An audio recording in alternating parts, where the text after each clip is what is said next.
New alarm bells ringing tonight on the coronavirus outbreak in this country. Doctors say the virus is spread through droplets when someone coughs or sneezes. And I think the business community, it's in their interest that people actually stay home and stop the spread. For a business that can allow more employees to telecommute, we want you to do that. Hi, friends. I'm Andy Paul, host of the Sales Enablement Podcast, and I want to encourage you to listen to my brand new special 6-part podcast miniseries titled Selling with Purpose. The team behind Sales Enablement Podcast and I put together this incredible series of inspiring conversations exploring what it means to sell with a mission greater than just hitting your numbers in this era of COVID-19 and beyond. So tune in to hear from world-class enterprise sales leaders and learn how their 6 companies will close $50 billion selling remotely. See how they've supported essential workers with the products and services they need to stay safe and thrive during this time of crisis. Subscribe to Selling with a Purpose now on Apple Podcasts, Spotify, Stitcher, or wherever you listen to podcasts.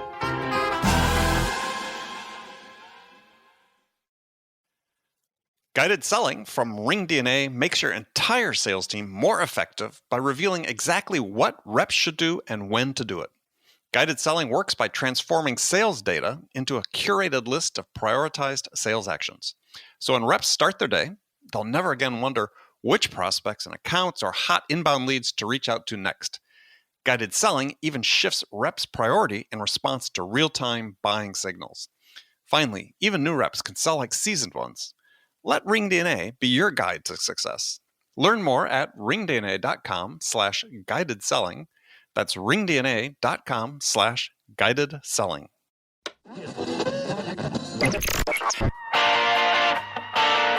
It's time to accelerate. Hey friends, this is Andy. Welcome to episode 703, that's 703 of Accelerate, the sales podcast of record. Well, I've got another fantastic episode lined up for you this week. Joining me as my guest today is Scott Ingram. Scott is the host of the Sales Success Stories podcast, as well as the Daily Sales Tips podcast. He's also the author of a new book that's actually coming out next week, I think on April 2nd. It's titled B2B Sales Mentors. Actually, do Scott a solid. Go pre-order your copy on Amazon today. Today, we're going to talk about personal development. Your personal development as a seller.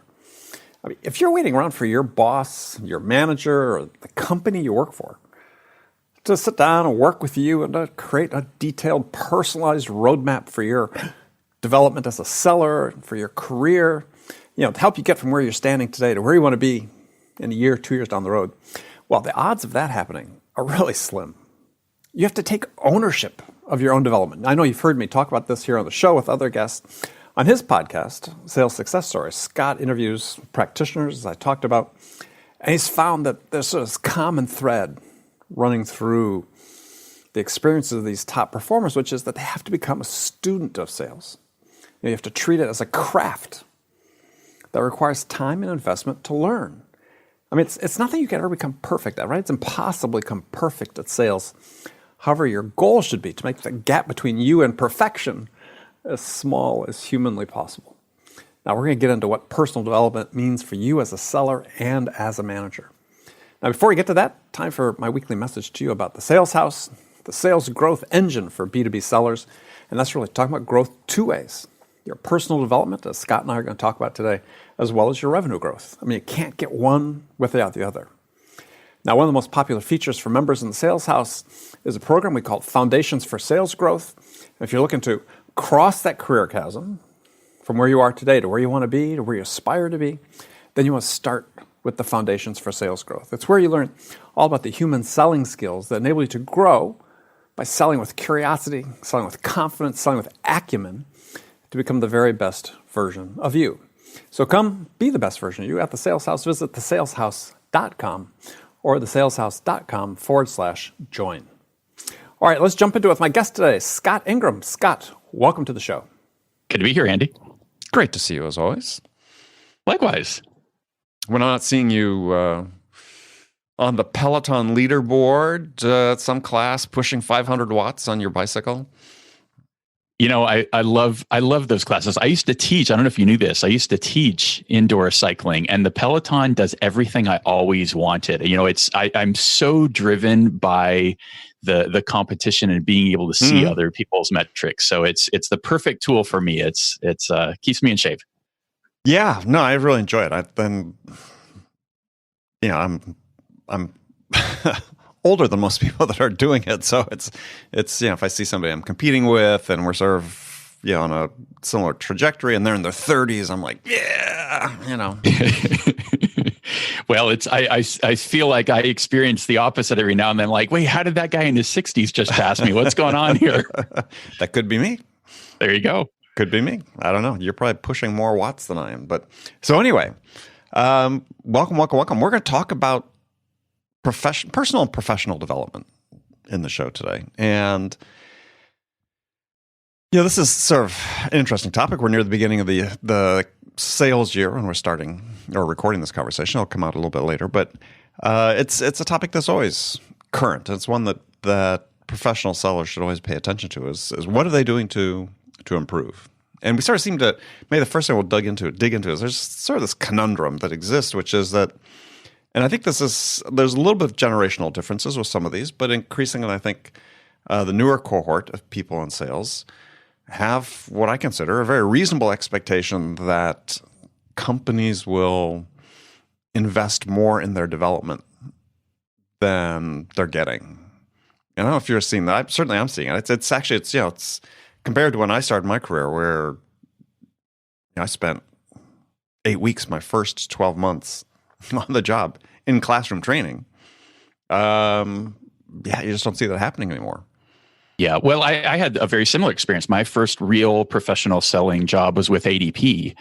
And gosh, I want to say that onboarding program was at least 4 months. And so there was probably 20 to 30 hours a week of training where we were getting on calls, and then you would do work in between. So it was a really great structure, right? So you'd learn stuff, and then you'd go do stuff, and you'd learn stuff, and you'd do stuff. And then it culminated in 2 weeks of an on-site training program. It was absolutely incredible. And I think the challenge with that, and the reason you're not finding that as often, is just because of tenures, right? People don't stick around. I mean, I don't know what the latest studies are saying, but I'm going to guess that the average seller stays in a particular role with the same company on average between, maybe 18 and 24 months. So it's going to be hard for a company to invest in 6 months and realize I'm not going to get a real return on this unless they're here for 3 or 4 years.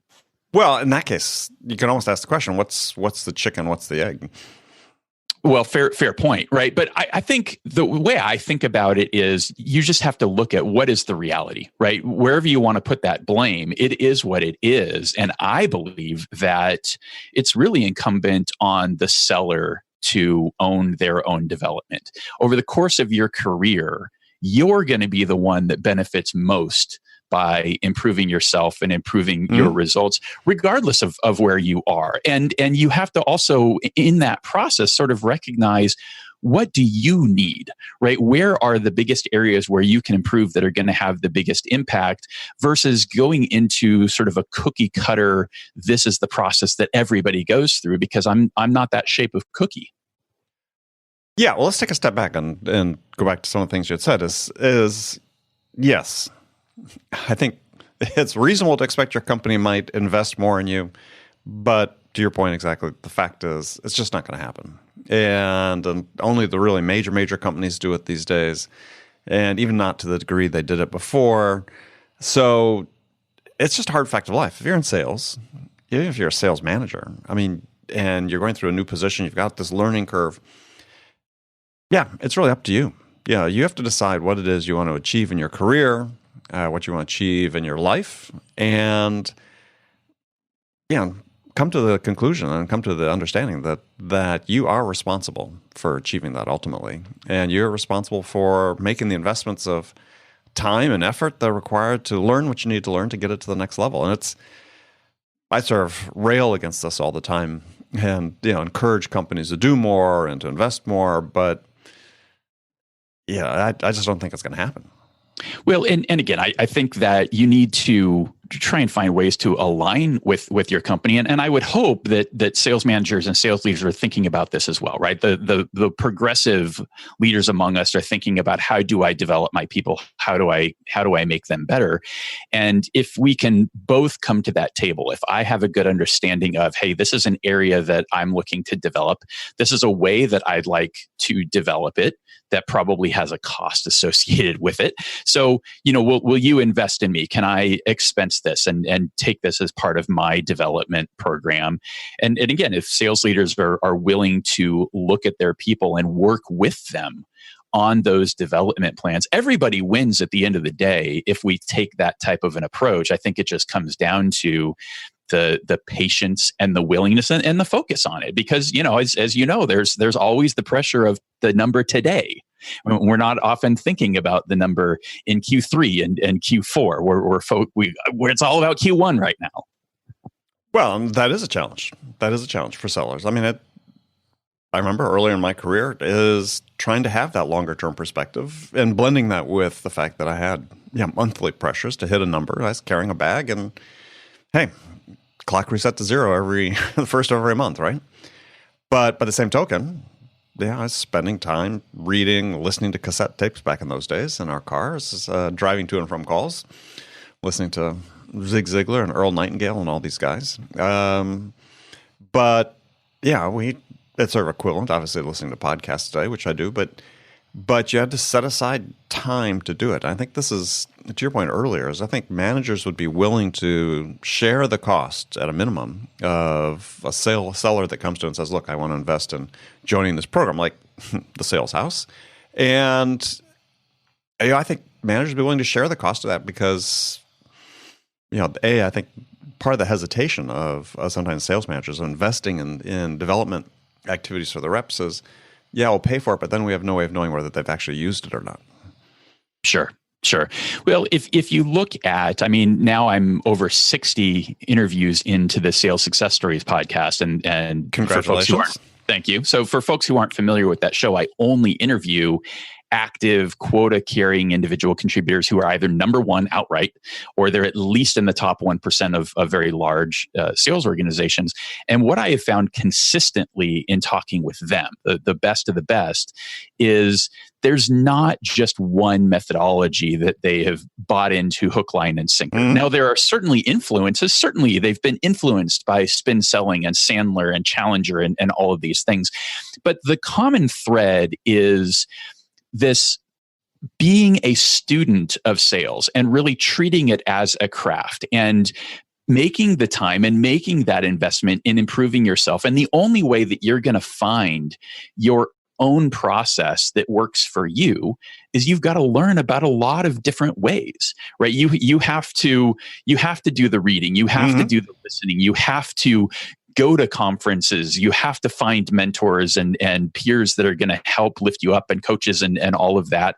But at the end of the day, again, it comes back to you. You have to be the one that's going to assemble all of that knowledge and fit it in to your style and your strengths and who you are, and just find what works. And there's going to be a lot of trial and error in there. You're going to screw a lot of stuff up along the way. This is not going to all be unicorns and rainbows. No, which it rarely is in sales. But I think to your point you're making is that, and this is a point I make oftentimes to sellers, especially when I talk to groups, is you look at the people who are in that top 1%, and one of the things they have in common is, they're a little bit of rebel, a little bit of rule breaker. They're not following the methodology to a T, the prescribed process to a T. They've earned the right to have that sort of freedom, and it takes a little bit of guts. And this is the thing that I think that I see younger sellers sort of a little hesitation on, because again, there's such an emphasis on compliance and conformity these days in sales. Is that I think if you really want to stick out, you got to learn something new and then take the risk to say, this really resonates with me. This is different than what I'm being taught or told to do, and then take the risk and just go do what you think is best. And that's the question that I get probably most commonly is, Scott, my boss is telling me I have to do this, right? This is the activity that I'm expected to deliver, but I don't think it's going to work. How do I go try that other thing? And at the end of the day, I think you just have to buckle down and recognize this is going to be a little bit more work in the beginning, because you need to continue to maintain the standard and deliver what your leadership expects of you. Mm-hmm. And then you need to layer on, in sort of an A/B test type of style, do your own thing and measure both of them. And what that's going to lead to is you're going to be in a position where you're overperforming because you're doing 150% more work than what's expected of you. So one would hope that the results that you're going to see are going to be above average. And then you have the data. And then you can say, hey, look, Andy, I tried it your way. I made the 40 calls a day, but and here's the result that I saw from that. But I've also been testing this other approach. And here's the result that I'm seeing there. And I'm actually getting better results over there. So what I'd like to do going forward is to reduce, I won't cut it out entirely. Let me reduce those 40 calls to 20 and let me do more of what I've been trying over here, this different approach that I've developed that seems to be working, and allow me to continue this test, and I'll share my results with you. Again, as long as you're selling, as long as you're seeing the revenue results, you're going to be able to earn more and more freedom. If you're below plan, if you're not there and you're suggesting, no, let me try this different way, that's the place you're going to get a ton of pushback. Good luck with that. Well, but even in those cases, I mean, I agree with you. And even in those cases, part of the reason could be is, again, you're trying to sell in a way that just doesn't align with your strengths. And so, me personally is, at one stage early in my career, I made an agreement with a boss. It just wasn't feasible to do two separate styles in an A/B test. I said, look, give me 60 days. For the end of 60 days, it's not working. You can fire me, or I'll go back to doing it your way. But give me the room, and then you put the pressure on yourself to perform. But I think you have to take that risk. If you feel like you're passionate about the product you're selling and the customers you're serving, but something's just not clicking for you, or just not comfortable with the methodology. To your point earlier, and you're reading, you're watching podcasts, or listening to podcasts, watching videos, taking care of advantage resources like the Sales House, and then you say, well, I read something. Scott Ingram said that really resonated with me. I want to use that. Talk to your boss. Say, hey, I need to take this risk, because the alternative is you're just not going to be happy, and you're going to leave. And I think that's a sign right there, right? Do you have that type of relationship with your boss that you feel comfortable having those conversations, and that you can go do and try those things? Because the other thing that I have seen, and I haven't, this isn't super totally empiric, but it's widely anecdotal across all these conversations that I've had. Which is not empirical at all, but go ahead. I don't think that I've talked to anybody that's number one, that's absolutely killing it in a sales role, who is in that position despite their boss. You can't overcome your boss and overcome all of the other challenges that you have in sales. So part of what you have to kind of qualify for, and I'm actually expecting a story. We're already hard at work on volume 2 of the Sales Success Stories book, and I'm expecting a story about that very thing, about sort of finding that boss and hitching your wagon to that and using that as a way to accelerate your career. But the importance of finding somebody who can be your partner, and that you can develop that level of trust with, where they're going to help you succeed. Because at the end of the day, this is a partnership, right? The more successful I am, the more successful you are. You don't know, no sales leader wants their reps to fail, right? So, but you've got to find people that are willing to work with you and help you find that next level. The thing I always look for in the sales leaders I want to work with is, don't tell me your way and the way that I need to do it. Take the idea that I have and let's polish it together so that it shines and it turns into a diamond, right? Your way may not fit my style and the way that I operate. So if I try and execute that, it may not be nearly as successful as it's been for you, because it fits your style. Well, so how does somebody interview for that? Right? How do you interview your boss? And how do you bring that up? How do you bring that up? This insistence that you have perhaps a better way for you to do it than, how do you have that conversation in an interview? It's something that I'm actually working on fleshing out. I don't know that I have that answer, but I've been asking about it. And it's actually a topic that I think we will bring to the next Sales Success Summit. So I've got some number of months to work through this. I think part of it's the interview, but I think it's also the way you do your due diligence around a new opportunity. I am a huge fan of the back channel and finding other people who have worked for that leader before, but aren't currently working for them. Because if they're currently there, a lot of times there's pressure and I don't want anything to get back. And this could impact me. But let me find a couple of people that have worked for them before and ask these types of questions.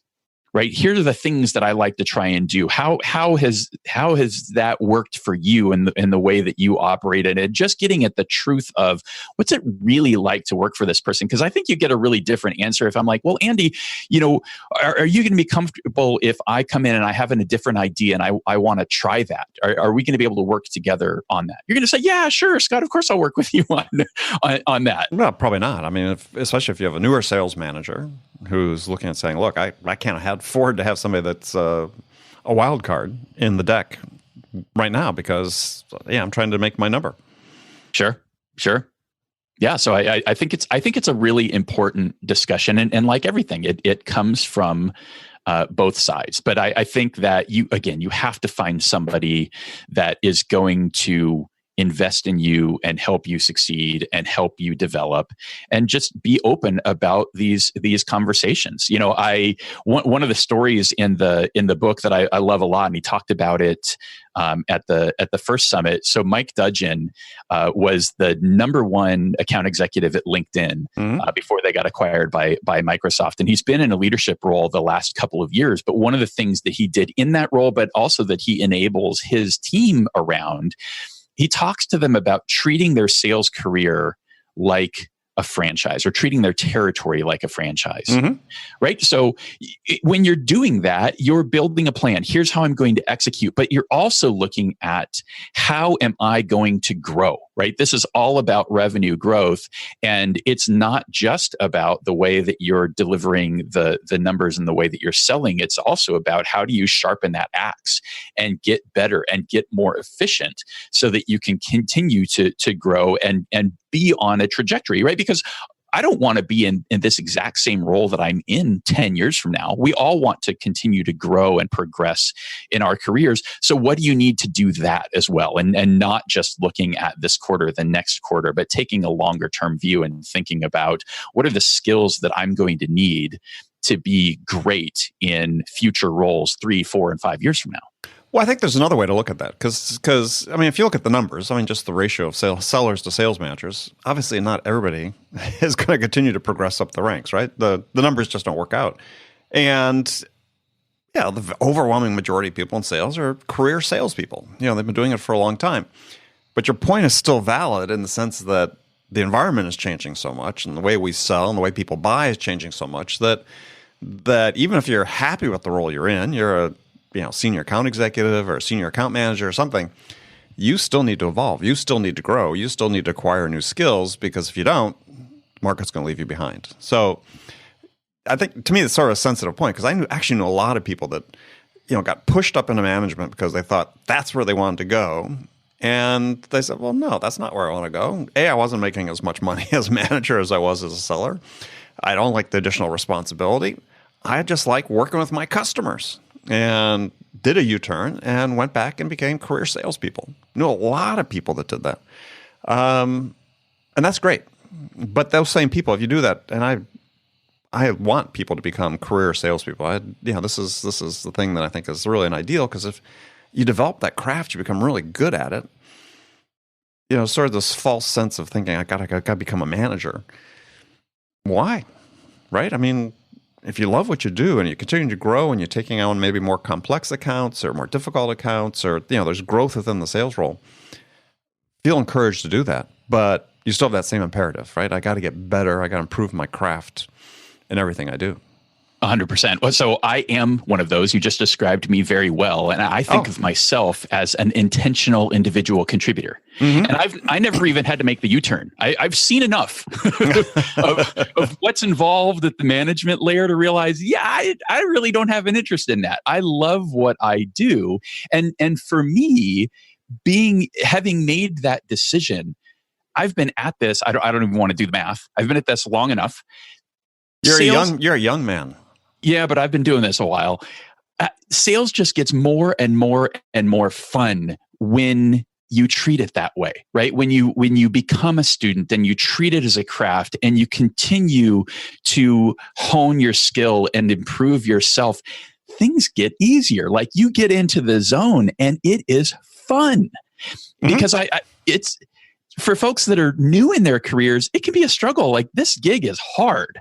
Oh, yeah. But it's like anything. The more you practice, the more you do it, the better you get, the more fun it becomes. And, you can make that intentional choice to decide, hey, I'm going to be an individual contributor on purpose. The money's pretty good. I like the work that I do.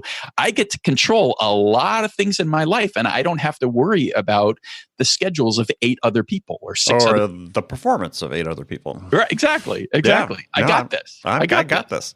Yeah, no, I there were times in my career I sort of took the promotion route and becoming senior management and so on, but I'm sure I'm like everybody who did that, who didn't think, who stopped and thought at one moment, why am I doing this?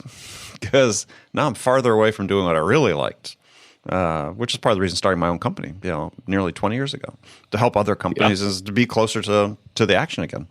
Well, here's a question that I pose, and because I think it's something that people don't conceptualize enough and don't think about enough. But we've talked about the need for individual contributors, or anybody in sales, to invest in their own success, invest in their own growth, personal growth, which leads to professional growth.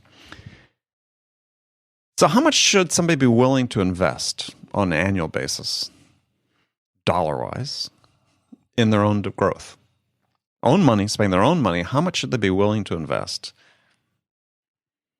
That's a good question. I mean, I haven't thought about it, but I just do the math. I mean, I think that is fairly straightforward from pull out the back of the envelope and you're earning X. So, and let's talk this through, right? Let's use some real numbers. So just so I can keep the numbers round and do math easily on the fly, right? Let's say you're earning $100,000, right? There we go.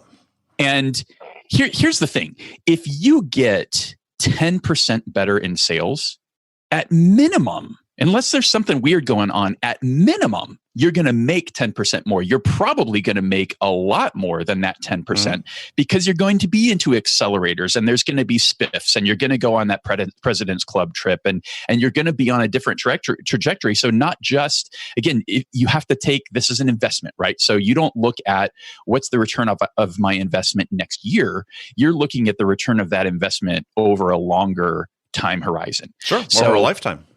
Right. So think about the compound effect of that and moving into higher paying roles and the like, right? So if I know that if I can make an investment and get 10% better next year, and that's probably going to equate to, let's just make it easy and say 15% more money, why wouldn't I be? And that's just next year. I mean, I'm looking at getting 100% ROI or more in year one with a lifetime value that's probably immeasurable. I don't think it's unreasonable at all to say, gosh, 5 or 10% of that $100,000 seems totally within reason. Now, I think the other factor that you have to consider is it's not just the dollars. To me, I think more about the time. Right? What is the time and energy I'm going to need to invest, and is it something that I can do consistently? Right? I think I just recorded one of the tips. I just launched this new daily sales tips podcast. I recorded a tip about minimum viable habits. Because I find that, and I suffer from this, and I've learned a lot from falling on my face over the course of my career. I tend to try and sprint marathons. And that usually doesn't work out very well over time. And instead, I've really started to think about what is something that I know easily that I can maintain, but do every day. And that compounding becomes absolutely incredible. So I think you have to sort of break it down. Like, what's the goal? What's the end game? Where am I trying to get, say, a year from now? And chunk that down to the daily effort required. And then make a decision on that. Is that something that I can commit to, that I can do every day? And I know you've been talking about 10 minutes a day with the Sales House. Great. That if you can do 10 minutes a day every day, that beats the heck out of somebody that does 20 minutes once a week, sometimes every other week. Sometimes I do an hour, but that's once a month.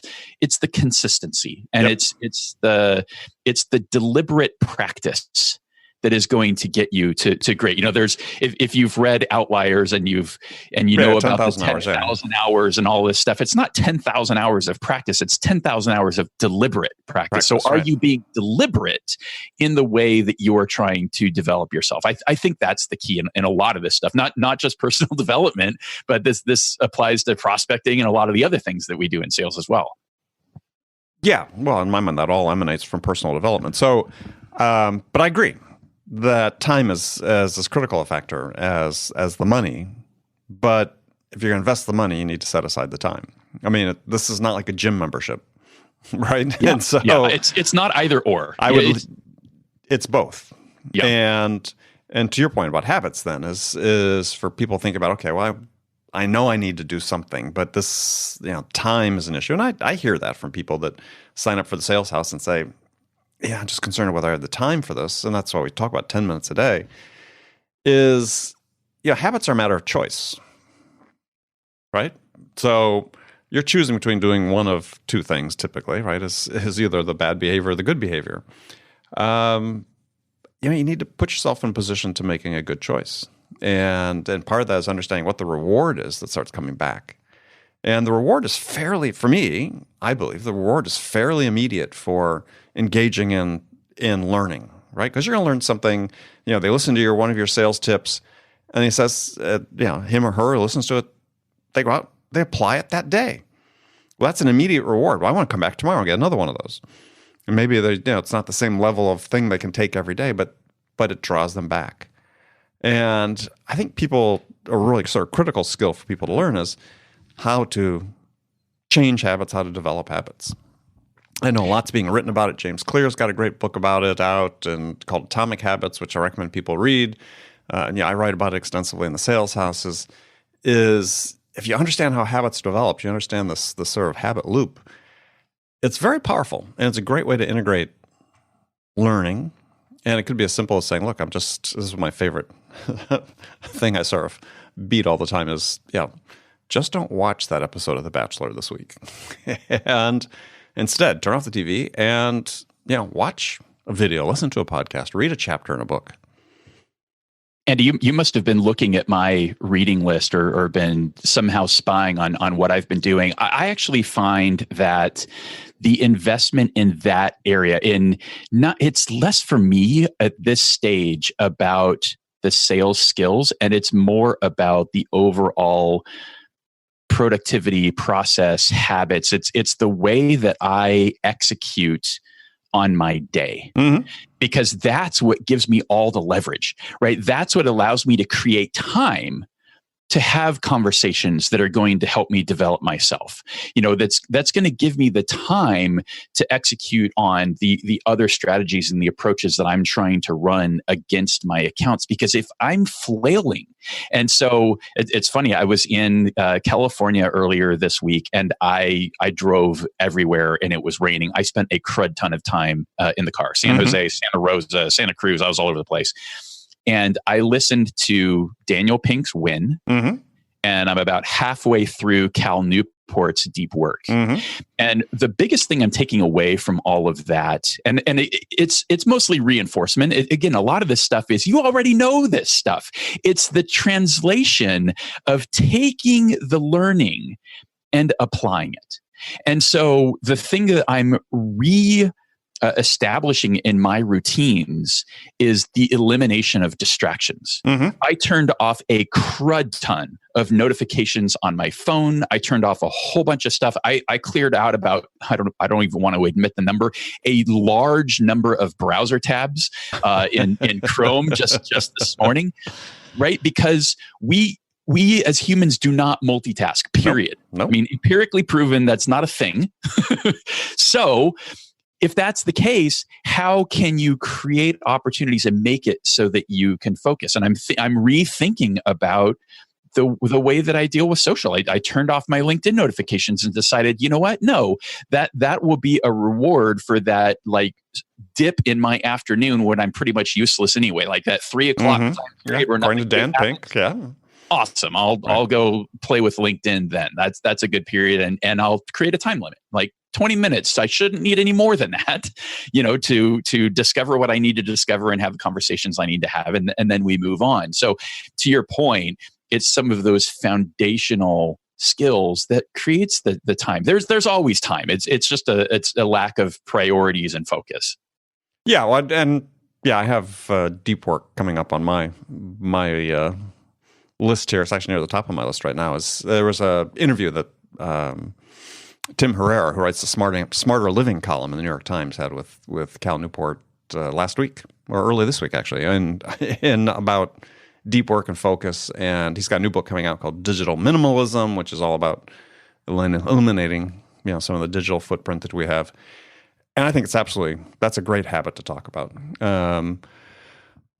Because we're just in an era where there are more distractions, and I found, like, when I was writing my books, I'd have to set my computer into a dark mode where everything, notifications, internet, everything was just off, and I just had a black screen. And we all have to sort of think about how we integrate that type of focus into our life, because then a lot of things we're trying to do become easier when we actually do a concentrated amount of work on them in a shorter period of time. So that's a really important habit.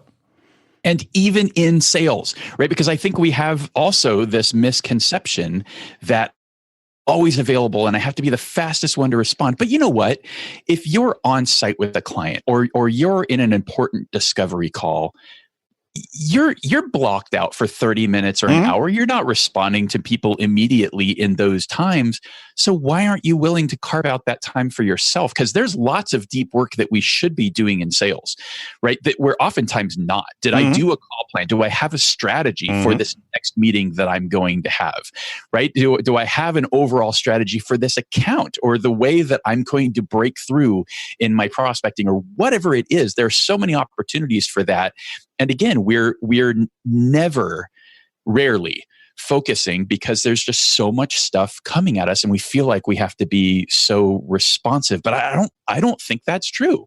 Heck, carve out response blocks on your calendar. Maybe we turn the dichotomy upside down and go, you know what, I'm going to be hyper responsive from 9 to 10 in the morning and from 2 to 3 in the afternoon. I don't know. And I think that, this is a process for me, and I feel like this is my superpower.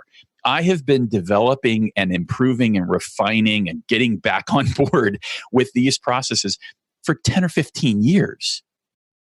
But it's what allows me to do. People look at me and they're like, Scott, how are you managing a $3 million quota, releasing not only these epic sales success story interview podcasts every other week, but now doing a daily show, and you're writing a book. Well, I don't really write the book. I just curate this stuff. And then you're hosting the Sales Success Summit. Like, how are you doing all of that? Oh, wait, and you have a wife and 2 kids and your wife doesn't want a divorce right now? How are you doing all of that?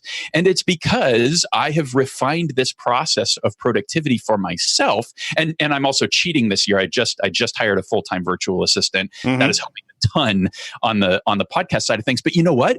It's actually, from a refinement process, it has been amazing because it's forcing me to think through and document all of the things that I do so that I can hand them off.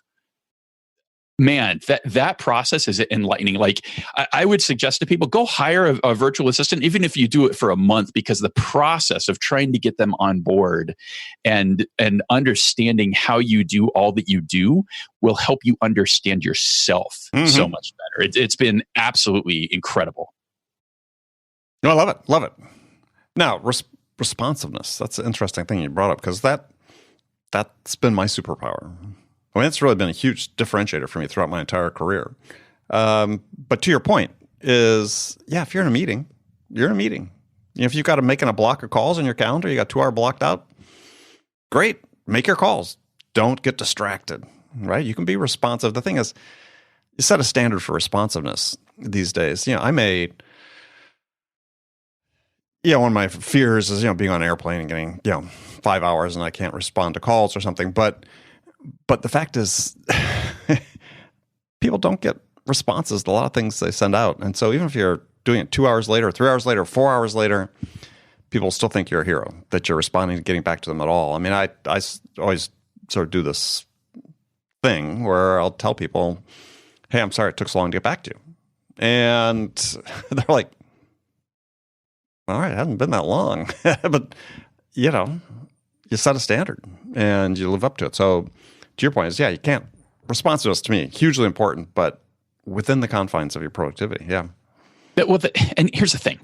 All of this stuff, ideally, the way that it's going to work the best is you have to figure it out for yourself. Like my recipe may not work for you. You might get some insights from seeing the way that I operate and the way that I do things, but it's probably not going to fit you perfectly. You have to figure out what is that thing and how do you find that balance of productivity with responsiveness. Maybe you have deep work days and those happen on Monday and Friday. Right. And you're a little bit less responsive on those days, but you are the man on the spot Tuesday through Thursday, like whatever I think it comes back to being intentional about this stuff and making decisions about this stuff and not just getting blown around in the sea of notifications and everything that beeps and buzzes at you, which that will crush you.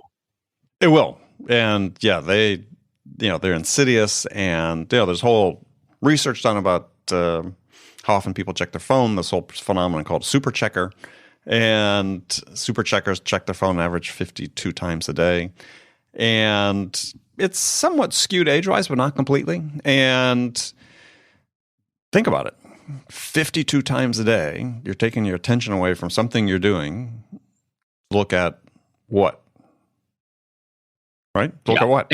And that's only what, like 4 times an hour? I mean, I would bet I still fall in this category. I'm working on it. Sure. So we're all works in progress. 52, that's it?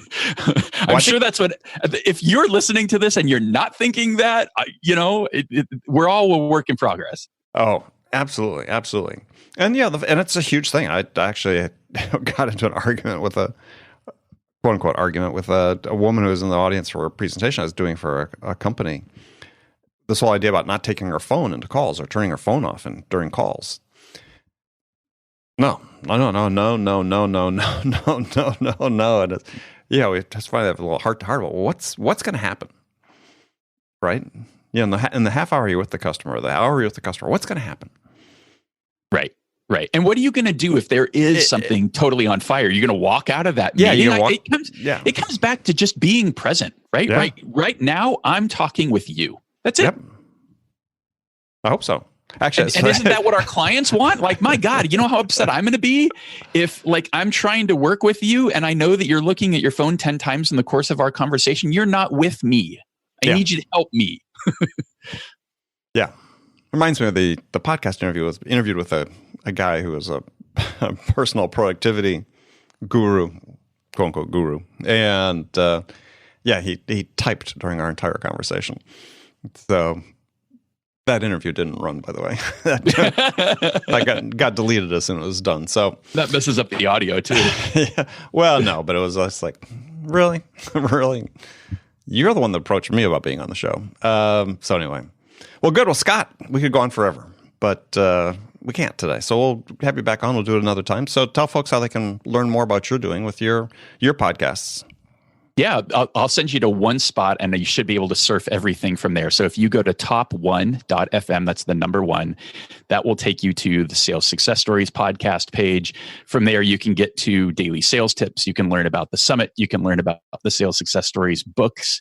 And man, I'm having a lot of fun. Would love for folks to jump into that and get involved. The daily sales tips is a fun new adventure. It's a daily show, but it's 5 to 10 minutes or less, and less than an hour a week, so that you can binge through the whole thing and hear from a whole wide range of different perspectives and things like that. So having a ton of fun with that as well. Very cool. Very cool. I was on that daily podcast route for a while. So good luck. Thank you. It's a commitment, but you learn a lot. That's the thing that's incredible about it. So you learn a lot doing it. You learn a lot listening to it. So make sure you check that out. And Scott, we'll look forward to talking to you next time. Look forward to it. Thanks for having me back, Andy.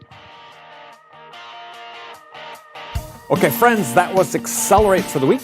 First of all, as always, I want to thank you for joining me. And I want to thank my guest, Scott Ingram, for taking time to spend with us today. Join me again next week for our first episode of Q2. And my guest will be Pete Williams. Pete's an entrepreneur, advisor, marketer, and author of an interesting book called Cadence, A Tale of Fast Business Growth. In our conversation, we're going to dig into Pete's 7 levers for fast business growth and talk about the importance of continuous marginal improvement. In other words, getting smarter, better, faster every single day. Taking the time to learn to get smarter, better, faster every day. All right, be sure to join us then next week. Before you go, don't forget to check out the Sales House. It's your B2B sales growth engine. Visit thesaleshouse.com. All right, thanks again for joining me. Until next week, I'm your host, Andy Paul. Good selling, everyone. RingDNA is the leading sales enablement platform that uses AI to help scale business growth. Trusted by the top companies across the globe, RingDNA offers a suite of powerful tools for every sales role. The RingDNA Dialer radically improves sales productivity and call connection rates, while guided selling helps reps know exactly what to do and when to do it. Conversation AI uses artificial intelligence to surface the most impactful coaching opportunities in real time. So, no matter where your team is working from, the RingDNA platform can help them exponentially increase call connections, opportunities, and revenue. Learn more at ringdna.com/platform. That's ringdna.com/platform.